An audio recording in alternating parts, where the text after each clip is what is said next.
ମା ଲକ୍ଷ୍ମୀ କହିଛନ୍ତି, ଯେଉଁ ନାରୀ ଗୁରୁବାର ଦିନ ବ୍ରହ୍ମ ମୁହୂର୍ତ୍ତରୁ ଏହି 5ଟି କାମ କରିଥାଏ, ତା ଘରେ ଧନ ଧାନ୍ୟର କେବେ ବି ଅଭାବ ରହିନଥାଏ। କେବଳ ଗୁରୁବାରକୁ ହିଁ କରିବାକୁ ପଡ଼ିବ। ନମସ୍କାର ଦର୍ଶକ ବନ୍ଧୁ, ଆପଣ ସମସ୍ତଙ୍କୁ ମୋ ଚ୍ୟାନେଲକୁ ପୁଣି ଥରେ ସ୍ୱାଗତ କରୁଛି। ଗୁରୁବାର ଦିନ ଯଦି ସ୍ୱାମୀ ଏବଂ ସନ୍ତାନଙ୍କର ଉନ୍ନତି ଚାହୁଁଛନ୍ତି, ଗୁରୁବାରକୁ ଗୁରୁବାର ଏହି ନିୟମ ଆପଣମାନେ ପ୍ରାରମ୍ଭ କରିଦିଅନ୍ତୁ। ଦେଖିବେ ଆପଣଙ୍କର ଭାଗ୍ୟରେ ପରିବର୍ତ୍ତନ ନିଶ୍ଚୟ ଆସିବ। ମା ଲକ୍ଷ୍ମୀଙ୍କ କୃପାରେ ଧନ ବୈଭବ୍ୟର ଅଭାବ ରହିବ ନାହିଁ। ଧୀରେ ଧୀରେ ଆପଣ ଉନ୍ନତି ଆଡ଼କୁ ଅଗ୍ରସର କରି କରି ଯିବେ। ତେଣୁ ଏହି 5ଟି ନିୟମ ପ୍ରତ୍ୟେକ ଗୁରୁବାରକୁ ଗୁରୁବାର କରିବା ପ୍ରାରମ୍ଭ କରିଦିଅନ୍ତୁ। ଏବେ ଦର୍ଶକ ବନ୍ଧୁ, କାହିଁକି ଗୁରୁବାର ଦିନ ଏହି କାମ କଲେ ଆପଣଙ୍କର ଉନ୍ନତି ହେବ? କାରଣ ଗୁରୁବାରଟି ମା ଲକ୍ଷ୍ମୀଙ୍କୁ ସମର୍ପିତ ଅଛି। ମା ଲକ୍ଷ୍ମୀଙ୍କର ବାର ହେଉଛି ଗୁରୁବାର ଏବଂ ଏହି ଗୁରୁବାର ଦିନ କିଛି ନିୟମ କରିବା ଦ୍ୱାରା ଆପଣମାନେ ଦେଖିବେ ଯେ ଭାଗ୍ୟରେ ଧୀରେ ଧୀରେ କିପରି ଉନ୍ନତି ହେବା ପାଇଁ ଯାଉଛି। ଯଦି ଆପଣମାନଙ୍କୁ ବିଶ୍ୱାସ ହେଉନାହିଁ, ଏହି ଗୁରୁବାର ଠାରୁ ହିଁ ଆପଣମାନେ ପ୍ରାରମ୍ଭ କରିଦିଅନ୍ତୁ। ଦେଖିବେ ମାତ୍ର 7ଟି ଗୁରୁବାର କରିଥିବେ କି ନାହିଁ, ଆପଣମାନେ ଧୀରେ ଧୀରେ କେତେ ଉନ୍ନତି ଆଡ଼କୁ ଅଗ୍ରସର ହେବେ ଦେଖିବେ। ଘରେ ସ୍ଥିର ଲକ୍ଷ୍ମୀଙ୍କର ବାସ ରହିବ। ତା ଆଗରୁ ମୋର ପ୍ରିୟ ଦର୍ଶକ ମାନଙ୍କୁ ମୁଁ ଅନୁରୋଧ କରୁଛି ଯେ ଯଦି ଏପର୍ଯ୍ୟନ୍ତ ଚ୍ୟାନେଲକୁ ସବସ୍କ୍ରାଇବ କରିନାହାନ୍ତି, ନିହାତି ସବସ୍କ୍ରାଇବ କରନ୍ତୁ। ପାଖରେ ଥିବା ବେଲ୍ ଆଇକନକୁ ପ୍ରେସ୍ କରି ଭିଡ଼ିଓକୁ ଗୋଟିଏ ଲାଇକ୍ ଟିଏ କରିଦିଅନ୍ତୁ ଏବଂ କମେଣ୍ଟ ସେକ୍ସନରେ ଜୟ ମା ଲକ୍ଷ୍ମୀ ନିହାତି ଲେଖନ୍ତୁ। କେବଳ ଗୁରୁବାର ଏବଂ ଗୁରୁବାରକୁ ହିଁ ଆପଣମାନଙ୍କୁ କରିବାକୁ ପଡ଼ିବ। ତେଣୁ ଅତି ଧ୍ୟାନର ସହକାରେ ଭିଡ଼ିଓରେ ବତାଯାଉଥିବା ନିୟମ ସବୁକୁ ଆପଣମାନେ ନିଜ ଜୀବନରେ ଥରୁଟି ଆପଣାଇକି ଦେଖନ୍ତୁ। ଦେଖିବେ କେତେ ଯେ ଆପଣଙ୍କୁ ଉନ୍ନତି ହେବ। ନିଶ୍ଚୟ ଦେଖିବେ ବ୍ୟବସାୟରେ ଉନ୍ନତି ହେଉନାହିଁ, ଦୋକାନରେ ଗ୍ରାହକ ଆସୁନାହାନ୍ତି, ସ୍ୱାମୀଙ୍କର ଚାକିରିରେ ଉନ୍ନତି ହେଉନାହିଁ, ଏ ସବୁ ସମସ୍ୟା ପାଇଁ ଏହି ଗୁରୁବାରକୁ ଗୁରୁବାର ଏହି ନିୟମ ଆପଣମାନେ ଅବଲମ୍ବନ କରନ୍ତୁ। ତେବେ ପ୍ରଥମ କଥା ହେଲା, ଗୁରୁବାର ଦିନ କେବେ ବି ଆପଣମାନେ ବହୁତ ସମୟ ପର୍ଯ୍ୟନ୍ତ ଶୋଇକରି ରହିବେ ନାହିଁ। ଗୁରୁବାର ଦିନ ନିଜ ଘରର ମୁଖ୍ୟ ଦ୍ୱାରରେ ହଳଦୀ ପାଣିର ସିଞ୍ଚନ କରିବେ ଏବଂ ହଳଦୀ ଏବଂ ଗଙ୍ଗାଜଳର ମିଶ୍ରଣରେ ପୁରା ଘର ସିଞ୍ଚନ କରିବେ। ଗୋଟିଏ ଗୋଟିଏ ନିୟମ ଆପଣମାନେ ଶୁଣନ୍ତୁ ଏବଂ ନିଜ ଘରେ ଥରୁଟେ ଏପ୍ଲାଏ କରିକି ଦେଖନ୍ତୁ, ନିଶ୍ଚୟ ଆପଣ ଲାଭ ପାଇବେ। ଏହା ତ ଥିଲା ପ୍ରଥମ। ଦ୍ୱିତୀୟରେ, ଗୁରୁବାରକୁ ଗୁରୁବାର ଅନ୍ୟ ଦିନ ମାନଙ୍କରେ ନିଜ ମୁଖ୍ୟ ଦ୍ୱାରରେ ଆପଣମାନେ ରଙ୍ଗୋଲି ଟାଣନ୍ତୁ କିମ୍ବା ନ କରାନ୍ତୁ, ଗୁରୁବାର ଦିନ ନିଶ୍ଚୟ କରନ୍ତୁ। ନିଜ ଘରର ମୁଖ୍ୟ ଦ୍ୱାରକୁ ସଫାସୁତୁରା ରଖନ୍ତୁ, ରଙ୍ଗୋଲି ଟିକେ ଟାଣି ଦିଅନ୍ତୁ। ତୃତୀୟରେ, କେବେ ବି ଗୁରୁବାର ଦିନ ଘର ପୋଛା ଲଗାଇବେ ନାହିଁ ଏବଂ କିଛି ହଳଦୀର ଗୁଣ୍ଡ ଆପଣମାନେ ନିଜ ଘରର ମୁଖ୍ୟ ଦ୍ୱାରରେ ସିଞ୍ଚନ କରିଦେବେ। ଏଇ ପଟରୁ ସେଇ ପଟ ସିଞ୍ଚନ କରିଦେବେ। ଗୁରୁବାରକୁ ଗୁରୁବାର ଏପରି କରିବା ପ୍ରାରମ୍ଭ କରନ୍ତୁ। ପ୍ରତ୍ୟେକ ଗୁରୁବାରକୁ ଗୁରୁବାର କରିବେ। ଚତୁର୍ଥରେ, ଗୁରୁବାର ଦିନ ହଳଦିଆ ଚାଉଳ ଆପଣମାନେ କରିବେ, ଅର୍ଥାତ୍ ହଳଦୀ ଏବଂ ଚାଉଳର ମିଶ୍ରଣ କରିବେ। ଏହାକୁ ନିଜ ଘରର ଏରୁଣ୍ଡି ବନ୍ଧରେ ରଖିବେ। ଆପଣଙ୍କ ଘରେ ଯେତୁଟା ଏରୁଣ୍ଡି ବନ୍ଧ ଅଛି, ଦୁଇ ପଟେ କେବଳ ହଳଦିଆ ଚାଉଳ ରଖିବା ପ୍ରାରମ୍ଭ କରିଦିଅନ୍ତୁ। ଗୁରୁବାରକୁ ଗୁରୁବାର ସଂକ୍ରାନ୍ତିରେ ବି କରିପାରିବେ। ନିଶ୍ଚୟ ଆପଣମାନେ ଏହି କାମ କରିବା ପ୍ରାରମ୍ଭ କରିଦିଅନ୍ତୁ। ଗୁରୁବାର ଦିନ ଆପଣମାନେ ସ୍ନାନ କରୁଛନ୍ତି, ଯେତେ ଜଣ ବି ଆପଣଙ୍କ ଘରେ ଅଛନ୍ତି, ସ୍ନାନ ଜଳରେ ଆପଣମାନେ ହଳଦୀ ପକାଇ ସ୍ନାନ କରନ୍ତୁ।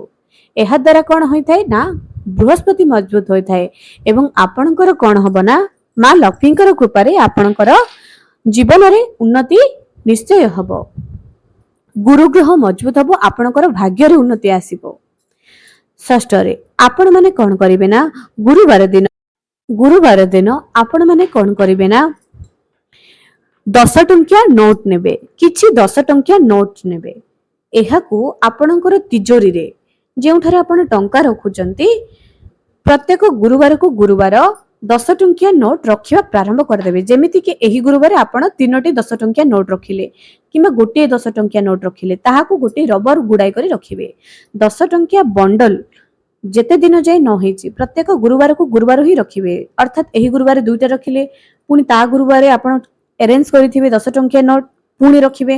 ଏମିତି କରି କରି ପ୍ରତ୍ୟେକ ଗୁରୁବାରକୁ ଗୁରୁବାର କେବଳ 10 ଟଙ୍କିଆ ନୋଟର ବଣ୍ଡଲ ପ୍ରସ୍ତୁତ କରିବେ। ଗୁରୁବାରକୁ ଗୁରୁବାର ହିଁ ଆପଣଙ୍କୁ ରଖିବାର ଅଛି ଏବଂ ପ୍ରତି ଗୁରୁବାରକୁ ଗୁରୁବାର ତାହାକୁ ବାହାର କରି ମା ଲକ୍ଷ୍ମୀଙ୍କ ପାଖରେ ଧୂପ ଦୀପ ଦେଇ ପୁଣି ରଖିଦେବେ ନିଜ ତିଜୋରିରେ। କଣ୍ଟିନ୍ୟୁ ଏହାକୁ କରିବା ପ୍ରାରମ୍ଭ କରିଦିଅନ୍ତୁ, କେବଳ ଗୁରୁବାରକୁ ଗୁରୁବାର।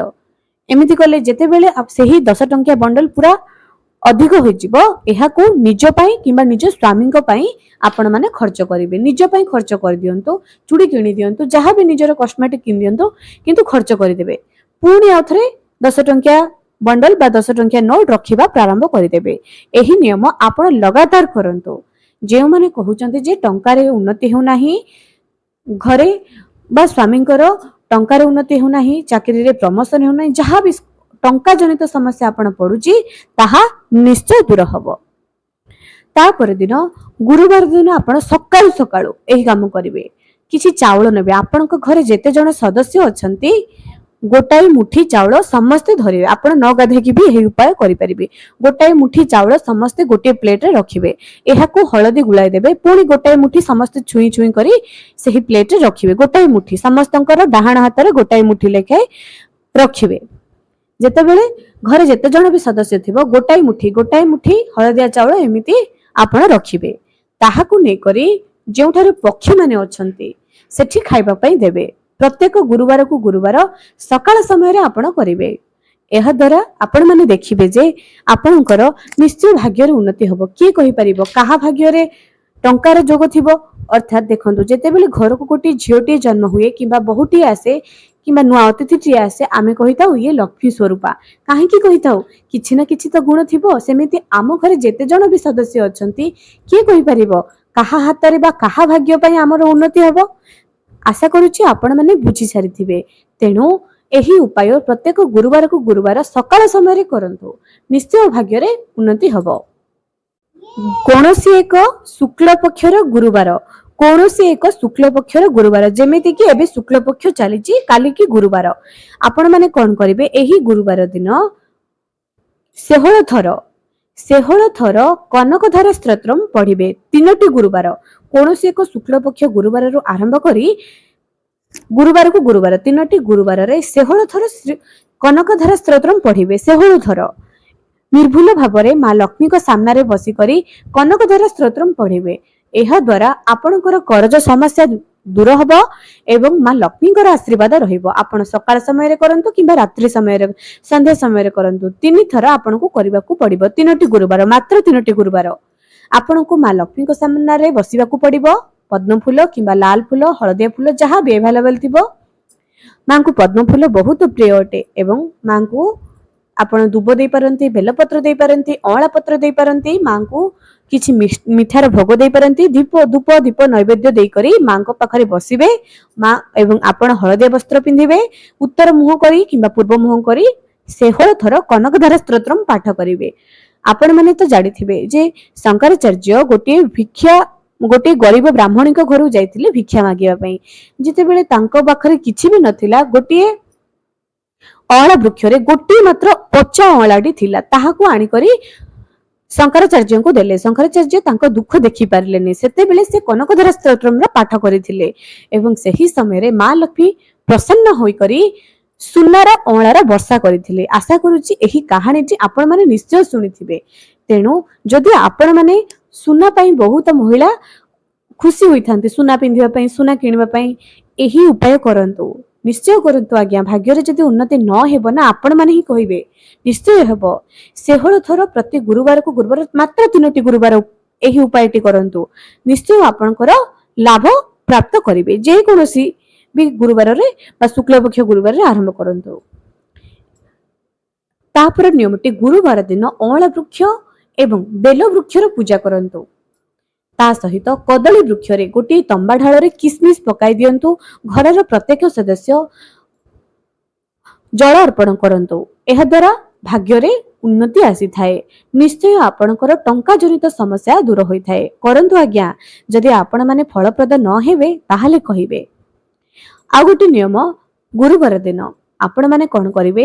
ଧଳା ରଙ୍ଗର ସୂତା ଯୋଉ ଆମେ ସିଲେଇ କରୁଛେ ତାହାକୁ 7ଟି ଗଣ୍ଠି ପକାଇବେ। ସେଥିରେ 11ଟି ଗଣ୍ଠି ପକାଇବେ।